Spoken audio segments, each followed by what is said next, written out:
Kita akan memikirkan kali ini bagaimana pergumulan seorang anak Tuhan yang bernama Abraham dan kita akan membuka Alkitab kita. Ibrani pasal 11 dari ayat 8 kita akan membaca sampai ke ayat yang 19. Saudara, pada waktu kita membaca bagian dan pergumulan Abraham, kita diperhadapkan kepada sesuatu pemahaman yang indah. Bagaimana belajar untuk mengerti apa yang menjadi kehendak Allah. Abraham adalah kisah yang luar biasa, disuruh berpindah dari satu ke kota yang lain. Namun tidak menggugat dan bertanya mengapa. Yang menjadi luar biasa adalah sebetulnya Abraham sudah tinggal di kota sebelumnya dalam kemapanan ekonomi yang begitu hebatnya. Kemapanan yang dirindukan oleh setiap anak manusia. Namun ia tetap percaya kepada pimpinan Allah yang mau ia berjalan dan berpindah dari satu ke kota lain tanpa dia tahu apa yang akan didapatkan ganti kota sebelumnya. Iman adalah ketaatan pada kehendak Allah. Iman adalah satu pergumulan memahami apa yang menjadi kerinduannya, bukan sekedar apa menjadi satu desain dalam hidup kita. Bagaimana mau menjalani hidup ini. Saya kira semua kita mempunyai cita-cita untuk hidup kita, bukan? Dan kita akan berjuang menjalaninya dan berjuang untuk mencapainya seperti apa yang kita inginkan.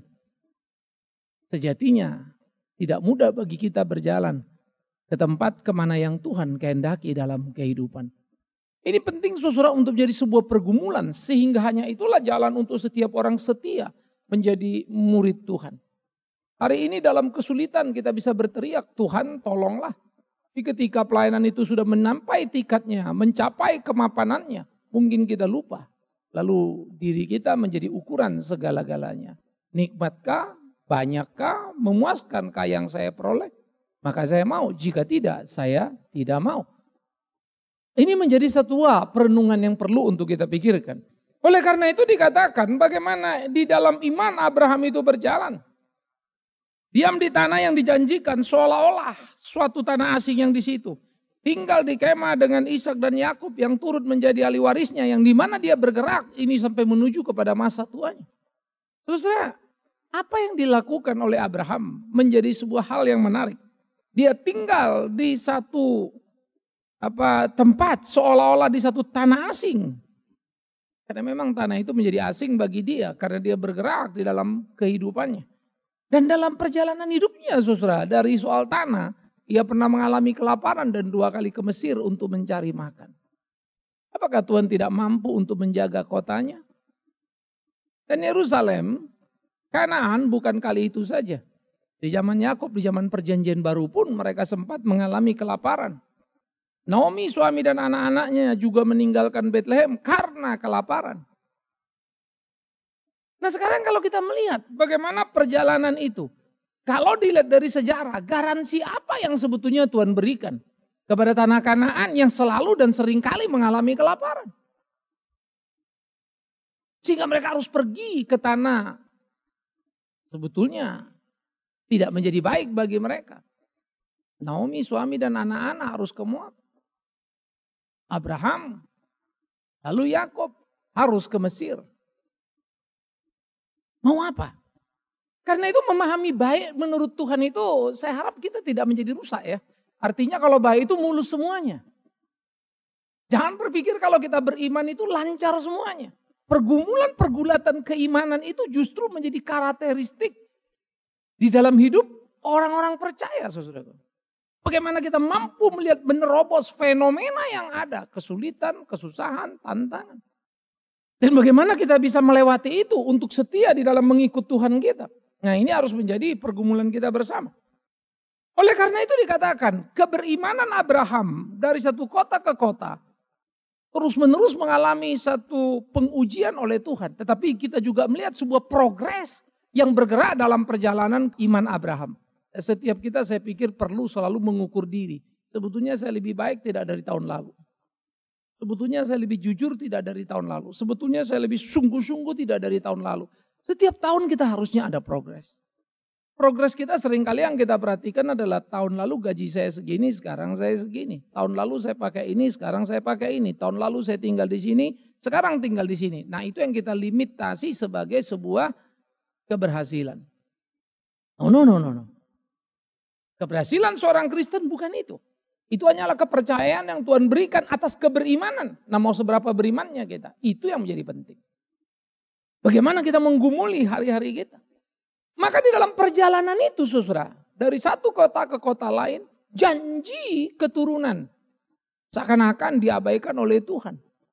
Membuat Sarah sempat tertawa ketika malaikat memberitahu dia akan mengandung. Too late. Terlambat informasinya. Dia sudah keburu menopause. Dia sudah keburu tua. Mana bisa? Kadang-kala kita berpikir, Tuhan mengukur hidup Abraham. Tapi selalu menuju titik nadir ketegangan. Siapa yang mau percaya kalau model begini? Kita kan maunya doa langsung dijawab. Bukan doa disuruh tunggu sampai harapan kita hilang. Baru diberikan. Sampai semangat kita tuh sudah nggak ada lagi. Baru diberikan. Bisa harus mengatakan bahwa memang itulah keberimanan. Kalau saudara bermimpi iman, apa yang kau minta langsung lancar. Engkau akan kecewa karena tidak akan pernah menemukan. Maka Abraham yang luar biasa itu harus mengalami jatuh bangun dalam kehidupannya. Menantikan seorang keturunan yang tidak dimintanya. Tetapi sebaliknya yang dijanjikan Tuhan kepadanya. Janji Tuhan, inisiatif Tuhan. Apakah Tuhan lalai? Apakah Tuhan lupa? Yang jelas Sarah sempat goyah. Dan menertawakan akan peristiwa yang diberitahu malaikat. Bahwa tahun depan dia akan melahirkan. Abraham tetap menyimpan itu dalam hatinya. Percaya Tuhan akan tolong. Namun dalam percaya mereka terjerembab juga saudara. Hingga ketika Sarah menawarkan supaya Abraham menghampiri Hagar. Dan lahirlah Ismail. Kenapa? Karena ketidakyakinan akan adanya seorang garis keturunan. Orang-orang model seperti ini mengalami guncangan, mengalami ketakutan juga ternyata dalam pergumulan kehidupannya. Tergelincir juga dalam pengharapannya. Tidak mudah. Itulah sebab kita perlu saling menguatkan, perlu saling meneguhkan di dalam hidup melayani Tuhan ini. Itulah sebabnya kita perlu belajar mengerti apa yang menjadi kehendaknya. Bagaimana konsen terhadap diri kita. Dan tidak tertarik dengan apa yang ada di sekitar kita. Tapi tertarik ke atas apa yang Allah mau sediakan dan kerjakan bagi kita. Ketertarikan pada sekitar kita hanya mengalihkan perhatian kita ke atas sana. Seharusnya kita memperhatikan ke atas lalu berpikir apa yang bisa dikerjakan ke samping. Bukan memperhatikan di samping lalu berteriak minta kepada atas supaya beri apa yang ada di sekitar kita. No, mintalah kepada atas. Apa yang bisa kita bagikan ke sekitar kita. Jangan balik. Kau tidak perlu melihat rumah tetanggamu dan kau berdoa supaya kau juga punya rumah yang sama. Kau tidak perlu untuk melihat keberhasilan orang lain lalu engkau punya mobil yang sama. Itu cita-cita manusiawi yang ditanamkan di dalam otak di era materialistis ini. Semua kita diwujudkan untuk merubah kepada materi. Iklan yang sederhana, katakanlah cinta dengan permata. Kedengarannya sederhana. Tapi sebetulnya suatu mindset yang sudah dirubah. Cinta adalah apa? Hadiah. Semakin mewah hadiah itu semakin besar tanda cinta. Cinta sama dengan materi. Akhirnya siapa yang punya cinta? Ya yang lumayan kaya. Orang miskin gak bisa punya cinta dah. Karena bisanya ngasih cincin. Warnanya emas tapi imitasi originalnya. Mau ngasih apa? Mau kasih emas terlalu mahal. Apakah itu tidak cinta? Miris ya. Katakan cinta dengan permata. Terjadi satu persepsi yang menggilir. Begitu juga iman. Minta dapat, nah itulah iman. Tapi bukan nanti sampai engkau tidak tahan. Tapi engkau tetap bisa, itulah iman. Keselak rasanya nunggu ini. Ya enggak? Bergumul enggak? Nah jadi saudara yang kekasih, perjalanan Abraham menjadi satu perjalanan iman yang luar biasa. Tidak mulus jatuh bangun dihadapinya. Tidak selalu dia berhasil untuk percaya sepenuhnya. Ada waktu dia tergelincir di dalam harapnya. Ke Mesir pun dia. Entah bagaimana cerita Alkitab. 2 kali ke Mesir, 2 kali fail. Gimana sih orang yang sama? Tetapi di setelah peristiwa itu, dia menunjukkan kualifikasi keimanannya yang luar biasa. Lepas dari Mesir pada peristiwa pertama. Dia mengatakan istrinya bukan istri. Dia mempertahankan nyawanya. Tapi justru Tuhan menyelamatkan dia. Bukan dengan caranya dia. Tuhan punya cara yang luar biasa. Dan Tuhan mengajar Abraham dalam proses itu. Untuk terus melihat dan terus melihat dan terus melihat.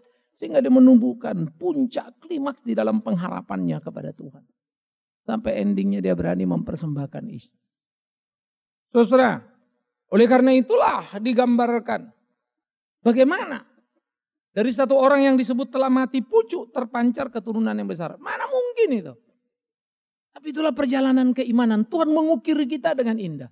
Kita selalu pengen dipakai Tuhan, tapi tidak pernah pengen cara Tuhan. Miris ya? Semua kita selalu pengen dipakai oleh Tuhan, tetapi tidak mau cara Tuhan. Kita mau cara kita. Tuhan pakailah aku supaya aku jadi presiden, lalu bisa merubah ini, merubah itu. Kurang lebih itulah mimpi kita. Tuhan pakailah aku supaya aku kaya raya, bisa menolong banyak orang miskin. Kira-kira itulah mimpi kita. Padahal kita harusnya mampu sekalipun miskin seperti janda miskin itu. Membagikan imannya sekalipun dia hanya bisa memberi sedikit hartanya. Tapi dia memberi model apa artinya hidup itu. Wow, itu sangat luar biasa, saudara. Memberi model apa itu hidup, itulah yang harusnya kita mimpikan dalam hidup ini. Bagaimana kita menjalaninya, bagaimana kita melakukannya. Nah, ini menjadi pergumulan serius dalam hidup keimanan kita, saudara. Saya selalu berpikir dan selalu melihat di dalam Alkitab. Orang janda miskin di Sarfat, bukan orang Israel. Tapi Tuhan suruh Elia, nabi besar, untuk mengurusi satu orang janda ini.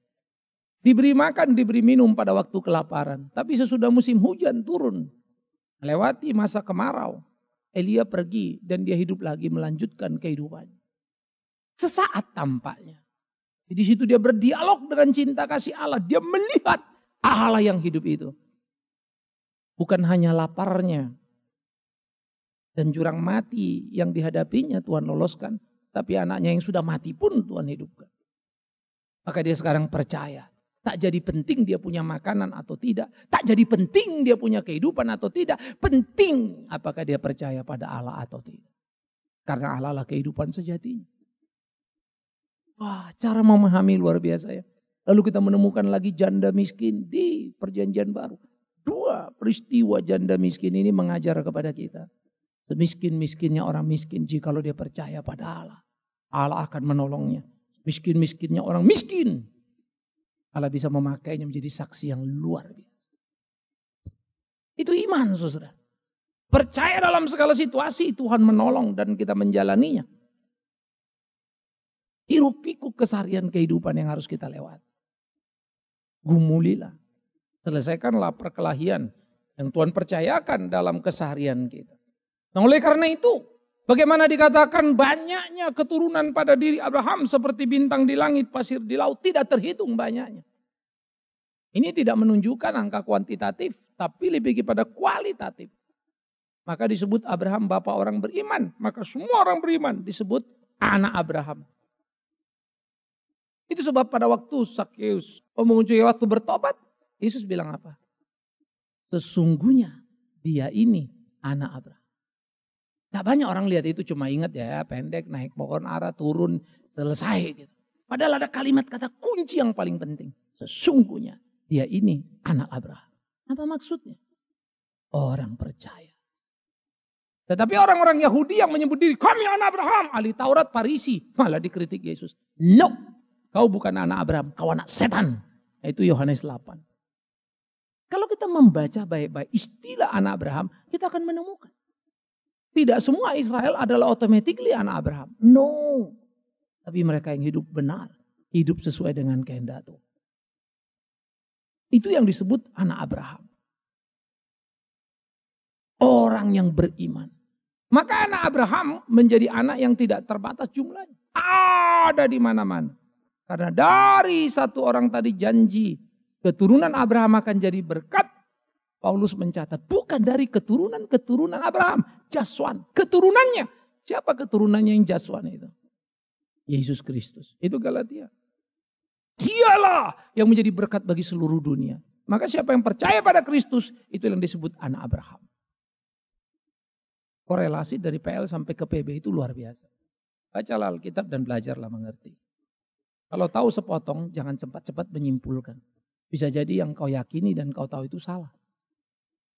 Biarkan sebuah proses bergerak untuk kita menemukan kebenaran yang utuh dan bukan sepotong. Saudara bisa menerjemahkan satu bagian dari pasal itu. Kalau ada di tempatnya, ini bagian apa. Tapi kalau sudah lepas begitu, engkau boleh lihat dan 1000 tebakan bisa terhadap bentuk itu. Tapi begitu letak, oh tadi aku pikir itu bagian kaki, ternyata mata ya. Jauh sekali pikiranku. Ya karena ternyata dia biji matanya enggak kelihatan. Pas taruh nyambung ternyata. Maka ya kita bisa melihat bagaimana hal-hal seperti ini. Di dalam hidup kita pahami. Sehingga kita bisa belajar untuk mengerti apa yang menjadi kehendak Allah itu. Maka keturunan Abraham betul-betul memenuhi langit seperti bintang. Ya, laut tepinya seperti pasir. Wow. Penuh dengan keturunan Abraham. Mereka bagaimana hidup di dalam perjalanannya. Melihat kepada apa yang menjadi kehendak Allah. Bagaimana dalam perjalanan iman jatuh bangun itu terjadi. Dalam iman mereka semua ini telah mati sebagai orang yang tidak memperoleh apa yang dijanjikan. Ya, tetapi yang hanya dari jauh melihat dan melambai-lambai padanya. Dan yang mengakui bahwa mereka adalah orang asing dan pendatang. Membuat seperti mereka merindukan satu tanah air karena mereka terasing di situasinya. Di kehidupannya. Sehingga settingan itu menarik ya. Nuh ketika Tuhan berjanji bumi dihancurkan. Sesudah air bah Tuhan bilang sama Nuh tidak akan ada lagi air bah penghancuran. Abraham harus meninggalkan kotanya ke tempat yang Tuhan tetapkan. Tapi keturunan Yakub lain pula ceritanya. Dia pergi ke Mesir menjadi tokoh di bawah kepemimpinan Yusuf. Habis era Yusuf mereka jungkir balik dan diperbudak habis. Pada waktu mereka diperbudak kembalilah mereka kemana? Ke tanah perjanjian. Ke tempat dari mana Abraham dipanggil dari tempatnya ke tanah perjanjian. Mereka ada di luar, dipanggil kembali ke tanah perjanjian. Selalu pernah terasing sampai menuju titik yang diharapkan. Tetapi selalu pula di titik tempat yang diharapkan mereka kembali. Mengalami pergolakan, pergumulan dalam keimanan. Ini gimana ya? Mau finish. Kapan selesainya saudara? Oleh karena itu di kolong langit ini di dalam perjalanan hidup kita. Tidak ada titik yang kita capai. Inilah puncak hidup. No, nanti tunggu mati. Karena itu selama hidup kita adalah perjalanan yang tiada henti. Jangan berpikir kita sudah tiba di titik kita. Tiap mahasiswa STT selesai kuliah lalu dia berpikir. Puji Tuhan sudah jadi STH. Begitu dia ditabiskan puji Tuhan sudah jadi pelayan. Begitu dia punya gereja sendiri, puji Tuhan, Tuhan sudah berkati. Tapi ketika diukur sebetulnya, ketika dia bilang Tuhan memberkati, terus gerejanya bertumbuh, puji Tuhan saya dipakai Tuhan. Tapi waktu kita lihat di titik yang disebut pakai Tuhan, kualifikasi kehidupannya dengan waktu dia mahasiswa mungkin jauh lebih bagus waktu mahasiswa. Lebih tulus, lebih rendah hati, lebih segalanya. Sebetulnya apa yang terjadi? Downgrade loh di sana. Yang upgrade itu cuma logikanya, pikirannya, kemampuannya. Kuantitatif sekali. Tapi kualitas hidup keimanannya sebetulnya turun. Sehingga ketika dia punya semuanya, dia tidak lagi percaya kalau tidak ada uang bisa pelayanan. Dulu dia selalu percaya kalau Tuhan mau bisa. Dan memang Tuhan tolong. Kampus terus mendapat. Tapi waktu punya semua, dia lupa cara mendapatnya. Maka kalaupun dia ngomong, itu tinggal omongannya. Tapi no power. Sudah gak ada kekuatan di sana. Itu hanya memori yang sudah menempel. Oh Tuhan tolong saya, oh Tuhan gini. Tapi sebetulnya gak ada power. Gak gampang ya. Maka tiap orang jalan, waduh badai itu bertiup luar biasa. Karena itu kita mesti berpikir dan terus jernih berpikir melihat. Bagaimana para rasul menjalani hidupnya. Sehingga mereka kuat dan tangguh. Ketika Daud masih dikejar-kejar. Atas perintah Saul, lari sana lari sini jadi buron. Dia melahirkan banyak mazmur yang sangat indah-indah. Up and down dalam imannya. Tuhan kau menolong aku. Tuhan kau gunung batuku. Tapi di satu sisi Tuhan aku menjerit tapi tidak kau dengar. Mengapa engkau menutupkan telingamu? Kala itu menjadi ucapan yang diucapkan Yesus di atas kayu salib. Kesendirian yang begitu luar biasa. Iman yang terukir indah. Sampai di istana. Rontok semua iman itu. Karena Daud melihat apa yang tidak perlu dilihatnya. Yaitu Betseba. Dia jatuh. Pelarian membuat ia beriman. Kenyamanan membuat dia ambruk dalam pengharapan. Kok jadi lucu ya? Hati-hati. Jangan sampai Tuhan memberkatimu. Engkau malah melupakan. Penting menjaga. Saya tidak bilang mari kita rame-rame hidup miskin dan hidup susah. No. Tapi penting tiap titik itu kita tahu. Untuk apa tiap kesempatan, tiap harta yang Tuhan titipkan. Supaya hidup kita jangan salah. Ini harus menjadi pergumulan kita, saudara. Ini harus menjadi warna dalam keseharian kita. Bagaimana untuk kita memainkan peran kita. Sehingga guncangan-guncangan yang terjadi. Mereka boleh mempunyai pengharapan untuk kita terus bertumbuh. Kalau saja mereka ingat di belakang. Merantau tak jelas. Di negeri asing. Dikatakan ayat 15. Sekiranya dalam hal itu mereka ingat tanah asal. Yang telah memberi, yang telah mereka tinggalkan. Mereka akan cukup mempunyai kesempatan untuk pulang ke situ. Pulang ke belakang. Ada kesempatan. Ada makanan. Ada jaminan. Tetapi perjalanan iman itu luar biasa. Karena mereka merindukan sekarang bukan tanah dulu yang beri penghasilan. Bukan tanah dulu yang beri kenyamanan. Tanah di depan. Apa itu? Kerajaan surga itu. Itu sebab pengharapan ke depan kerajaan surga yang kuat, yang besar. Tidak membuat mereka kembali ke belakang. Itulah orang beriman. Jadi tarik mengarah ke surga. Godaan di belakang tidak akan pernah mengganggunya. Langkahnya tetap terus makin dekat, makin dekat, makin dekat, makin dekat ke surga. Yang belakang itu makin tinggal, makin jauh. Ingat Abraham hidup dalam kemapanan. Sehingga lukisannya menarik. Bahwa kemudian hari dia pergi dan kaya. Bukan itu ceritanya. Bukan itu yang penting. Itu sebab ketika berbagi dengan Lot. Lot, ambil mana yang kau mau. Aku sisanya. Kalau kau ke utara, aku selatan. Kau ke timur, aku ke barat. Kau ke depan, aku ke belakang. Edan. Sehingga Lot mengalami sesuatu euforia yang kacau balau. Dia pilih yang bagus-bagus. Tapi itulah malapetaka. Yang kita pikir bagus, ternyata busuk. Yang kita pikir makanan bisa jadi keracunan. Terus gimana dong Pak supaya bisa milih cocok?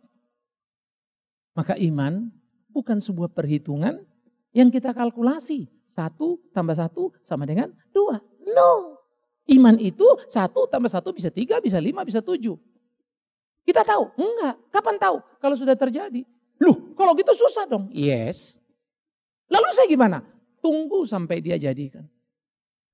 Tapi kan aku pengen ini, pengen ini. Itulah perlawanan dalam hidup kita. Kita harus melawan itu, saudara.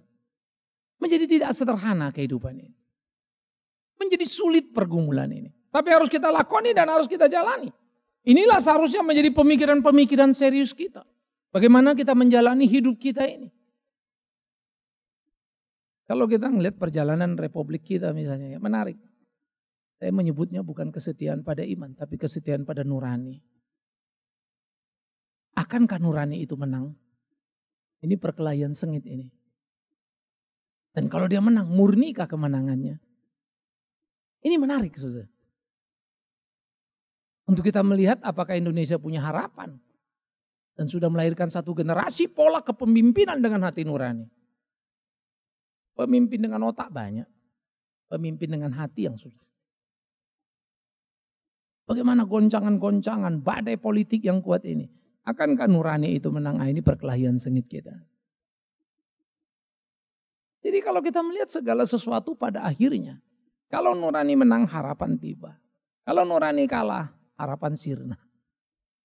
Tapi waktu nurani menang, pekerjaannya lama. Lambat mencapai titiknya. Kalau nurani diabaikan, cepat pencapaiannya. Ya.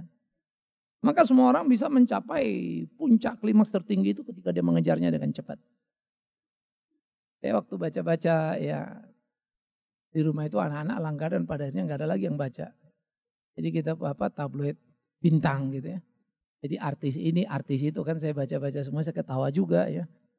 Putri Indonesia yang diisukan, lalu kita baca.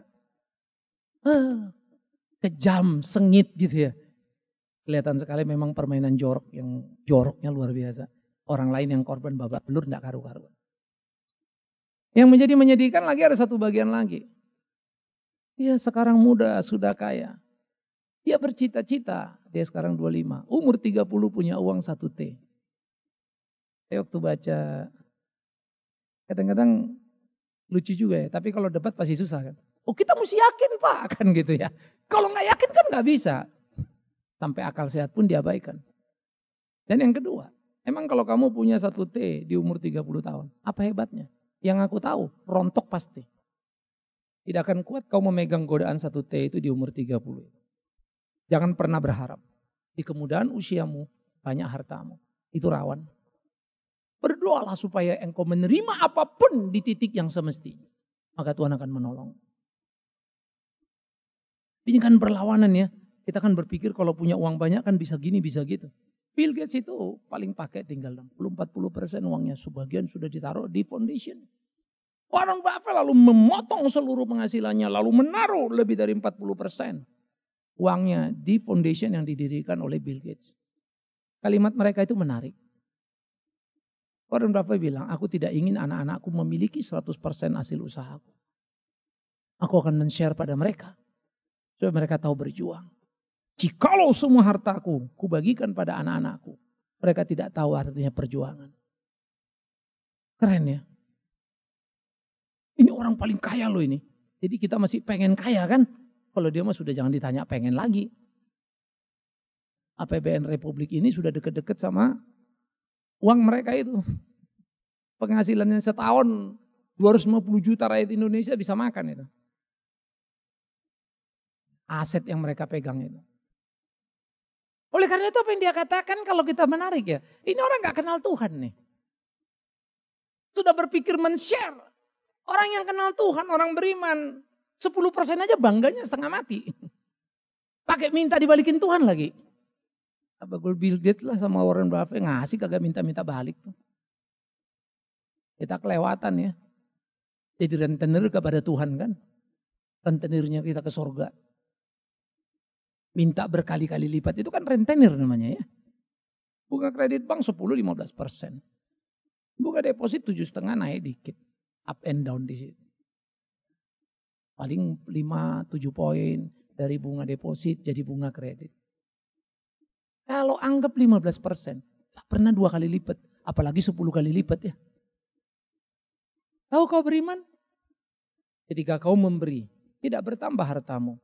Tapi bertambah teguh imanmu, itu iman. Bertambah dekat kau dengan Tuhanmu, itu iman.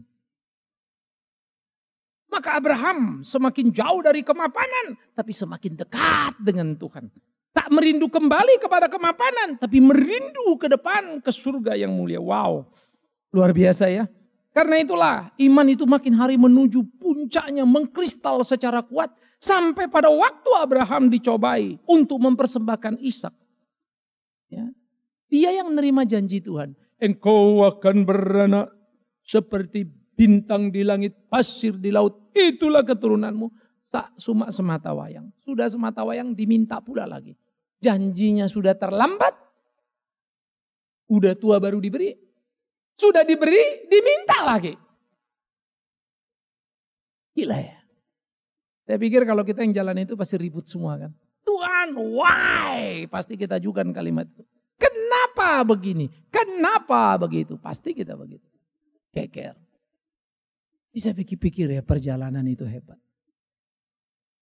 Bagaimana kemudian Abraham mempersembahkan Ishak?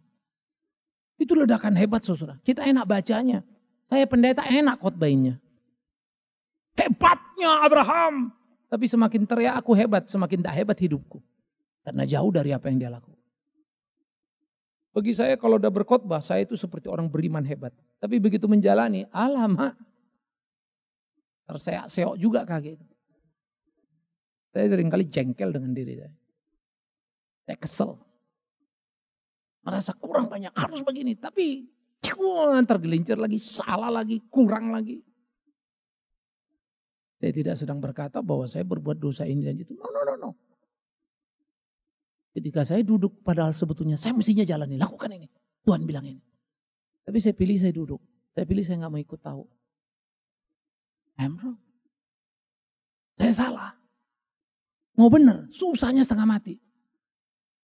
Kita punya banyak keinginan. Dan saya memang merasa kalau selalu ada di kemapanan, kayaknya perjuangan itu bisa gedebuk plak, ambles. Gak gampang, saudara. Oleh karena itu Abraham menjadi sangat menarik ketika anaknya diminta. Ia tak marah. Ia tak memprotesnya. Tapi diberikannya anak itu. Sehingga ketika Ishak bertanya, Papa, mana korban yang mau kau persembahkan? Aduh, amat sangat menusuk luar biasa. Nanti anakku, Tuhan akan berikan. Sehingga ada sesuatu, Kierkegaard. Kierkegaard adalah seorang filsuf ya, dari Copenhagen, Denmark. Dia mengatakan satu kalimat yang luar biasa. Tetapi dalam bentuk eksistensialis. Ya. Jadi kalau eksistensialis itu adalah orang-orang yang membayangkan segala sesuatu bergumul dalam batin. Ya, seperti dia kadang-kadang gila ya. Dia bilang kalau orang mau dekat dengan waktu dia mengambil pelacur dan dia bergumul, merasakan pelacur itu, di situ dia bisa rasa dekat dengan Tuhan. Kita bilang gila ya. Karena di keberdosaan kedekatan itu terasa. Waduh, edan juga ini. Maka dia mengatakan ketika Abraham dalam pergumulan batinnya, anaknya nanya, Papa mana korban? Dia maki-maki Ishak, dia benci sekali dengan Ishak supaya dia bisa mengorbankannya. Diam kau tanya, wow, dia ngamuk sama si Ishak. Cara Kierkegaard cara yang tidak lazim. Dan saya akan berkata cara itu salah.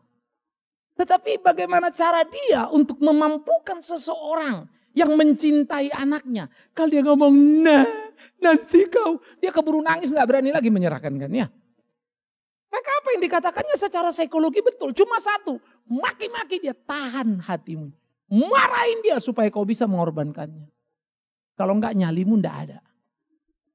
Ngeri ya. Itu sebab kasih itu tidak pernah mungkin tanpa marah. Kasih tanpa marah itu bahaya luar biasa. Tapi marah itu bukan marah-marah. Itu dua hal yang berbeda. Tegasan dan teguran. Saya selalu suka, jangan abaikan rotan dari anakmu. Kecuali kau mau dihancur di kemudian hari. Dan dunia sedang turun. Amerika selalu bangga dengan teori pendidikan. Pendidik-pendidik sekarang sebetulnya mengkopi dari sana. Dan kita sedang mengalami titik rawan kita. Titik nadir yang cemplung luar biasa. Berat. Maka tidak heran kalau anak-anak dulu jauh lebih bermutu dari anak-anak sekarang. Daya tahannya, hidupnya betul ya. Kita orang tua selalu turun generasi, makin cengeng. Saya pikir-pikir dulu ya, kita rumah di kampung gak ada pembantu. Ya urus sendirilah semuanya. Ingat dulu mama saya kerja. Mau makan sendirilah, kita ada ditinggalkannya di situ. Gak ada teriak minta ini, minta itu. Selesai makan kita cuci piring itu. Jangan sampai dia pulang pula tak cuci piring. Dicucilah kita ya. Ambil sapu lidi cetut kan begitu. Jadi saya selalu bilang sama anak-anak saya, kalian ini repot. Saya rasa saya ada kecolongan. Kurang tega untuk lebih keras lagi. Harusnya lebih keras lagi. Mentalnya itu supaya kuat. Punya semangat untuk ke depan. Sebetulnya orang beriman itu begitu. Biar badannya kerempek, dia jalannya lemah. Tetapi sikapnya one way. Tidak ada yang lain yang bisa mengganggu dia. Itu orang beriman. Seperti kalau kita bilang militer yang disiplin. Tugas adalah tugas, medan perang adalah medan perang. Gak ada itu. Dia akan bertempur habis-habisan. Maka istilah ya, lebih baik pulang nama daripada kalah perang itu bagus ya. Kalau sekarang lebih baik kalah perang asal pulang. Jadi terbalik-balik sekarang ya. Kalah perang pun gak apa-apa, yang penting pulang kita kan. Maka mentalitas itu lain setengah mati. Nah Abraham, Tuhan minta kasih. Why? Apa alasannya? Abraham tidak mengajak Sarah sama-sama dengan dia. Saya yakin kalau Sarah diajak nih, ribut tuh dia. Iya Pak, mana Pak? Akhirnya Abraham udah kepusingan, ikat Ishak. Kau jahat, suami kelewatan. Pasti ribut, karena memang istri selalu bikin masalah ya. Maksudnya istri Abraham. Miris ya. Saudara gak usah cerita sama saya, Pak nanti khotbah Bapak salah Pak. Di rumah saya suami saya lupa yang jadi masalah. Saya bisa membayangkan hati ibu itu tidak akan tega, saudara. Apalagi si Sarah ini cenderung mau-maunya dalam tanda petik. Gak punya anak, suruh Hagar. Udah jadi kurang ajar, buang. Seenaknya saja, gak mikir panjang. Abraham lebih welas asih. Tapi teguh dalam berjalan. Maka apa yang dilakukannya menarik, saudara. Kenapa dia persembahkan itu? Dia ikat itu. Anakku. Kenapa papa? Tenanglah kau. Waduh, kebatinnya. Semua orang selalu menggambarkan peristiwa itu gampang. Maka saya meminjam pemikiran Kierkegaard. Secara manusia cuma satu logikanya.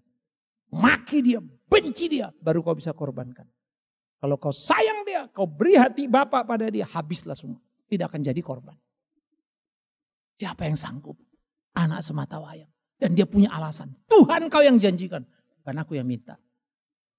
Kau yang bilang keturunanku seperti ini. Aku tidak pernah berurusan denganmu. Kau yang minta aku tinggalkan kampungku. Kau yang minta aku supaya berpunya keturunan. Kau yang bilang ini. Kau yang bilang. Wah 1001 ya alasannya. Abraham no. Maka dia berikan Ishak. Karena dia percaya. Tuhan bisa membangkitkan orang. Sekalipun dari kematian. Padahal belum pernah sejarah. Sebelum Abraham ada kebangkitan dari kematian. Bagaimana bisa? Abel orang benar itu dibunuh. Tapi namanya orang benar tetap saja terbunuh dan mati. Gantinya Set. Bagaimana bisa? Dia percaya. Itulah faith. Sampai kepada Kristus itu. Kok Bapak ngomong gitu? Yes. Maka waktu Abraham mau mempersembahkan Ishak. No Abraham.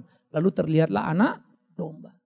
Itulah gambaran anak domba Allah. Terikatlah iman Abraham. Abraham tidak tahu nanti urusan Yesus. Tapi dia melihat ke depan. Dia tahu kebangkitan. Maka dia tidak takut pada kematian. Iman. Nerobos. Iman menembus. Sehingga saya terus menerus menghibur diri saya. Jikalau Tuhan mau. Ya, apa yang tidak mungkin. Tapi kalau kutanya batinku. Ada kegelisahan luar biasa. Yes. Berapa sulitnya beriman itu. Saya udah gak kuat secara fisik. Betapa rapuhnya fisikku itu. Rapuh sekali. Tapi apakah kalau kita melayani Tuhan baik-baik, beri semuanya. Saya rasa saya sudah layankan yang baik. Saya rasa saya tidak terlalu pusing dengan diri saya. Saya mau pusing dengan Allah saya. Kenapa begitu? Kadang-kadang ada perasaan itu. Tapi makin ku baca bapak-bapak beriman ini. Makin tahulah aku arti hidup ini. Yes. Maka makin tahulah aku artinya sulitnya beriman itu. Dan saya harus jujur untuk hal itu. Gak gampang. Gak gampang. Pokoknya bersyukur kepada Tuhan. Dia menolong aku memahami pergumulan di dalam menjalani kehidupan. Sekaligus memahami betapa cinta kasihnya di atas kayu salib. Berapa sulitnya ketika dia mengatakan ampuni mereka. Mereka tidak tahu apa yang mereka lakukan. Kalau aku di situ sudah kumaki-maki semua. Penipu penjahat kalian. Pasti itulah teriakan. Paling kuat aku diem. Jengkel, kesel tapi tahan-tahan gitu ya. Diem tapi kesel. Dia penuh cinta kasih. Bapa, ampuni mereka. Mereka tidak tahu apa yang mereka lakukan. Dia bisa abai terhadap lukanya. Dia bisa abai terhadap dirinya. Dia bisa abai pada penderitaannya. Dia ingatkan yang lain. Abraham mencapai titiknya. Dia lupakan apa kepentingannya. Dia lupakan semangatnya. Dia lupakan janji seakan-akan menjadi miliknya. Hanya satu yang dia tahu. Apa yang Tuhan mau. Dan aku harus melakukan. Maka Abraham mempersembahkan Ishak. Tapi Ishak digantikan oleh Bapa yang sejati. Yang memberikan anaknya yang tunggal Yesus Kristus. Dan mati sungguh buat kita. Berimanlah yang teguh. Belajarlah dari Abraham. Jalani hidupmu hari-hari jangan cengeng. Nangis saja karena ini, karena itu. No. Setiap hidup harus kita lewati. Saya tidak bisa tahu saudara besok jadi apa. Tapi satu yang saya tahu. Kalau engkau hidup sungguh-sungguh. Engkau akan mengerti artinya bahagia. Kalau engkau hidup sungguh-sungguh. Engkau akan tahu bagaimana menjalani hari-hari. Supaya hidup kita berkenan kepada Tuhan. Biar Tuhan menolong kita. Tuhan membimbing kita. Ada banyak pertanyaan di depan. Tak selalu kita bisa mendapat jawaban sekarang. Tapi nanti. Aku pun tak tahu. Yang ku tahu satu. Masih ada kaki untuk jalan. Masih ada daya untuk mengerjakan. Terserah dia. Bagaimana cara menyelesaikan. Gampang gak Pak belajar gitu ngikut? Saya deg-degan. Saya bertanya-tanya. Tapi aku belajar dari Abraham. Kalau dia suruh jalan, kenapa berhenti? Kalau dia suruh pergi, kenapa diam? Kalau dia suruh mati, kenapa kau ingin hidup? Tapi kalau dia suruh kau hidup dan melayani, kenapa kau minta mati? Semoga kita menemukan prinsip keberimanan. Maka satu yang bisa kita katakan tentang Abraham. Apa yang kau mau Tuhan di hidupku? Ajar aku melakukan. Bukan apa kehendakku, tapi taat pada pimpinanmu. Ini anakku. Yang kau janjikan. Tapi ini milikmu dan hakmu. Ingat ya, rumahmu, hartamu, itu kemurahan Tuhan. Naik, turun, itu rezeki yang Tuhan titipkan. Jangan pernah terganggu kan. Jangan pernah abai melayani. Tuhan menolong kita menemukan kesejatian keimanan. Dan anak-anak muda pun saya harap bisa melihat future itu dengan lebih jernih. Supaya kalian dipimpin dari tahun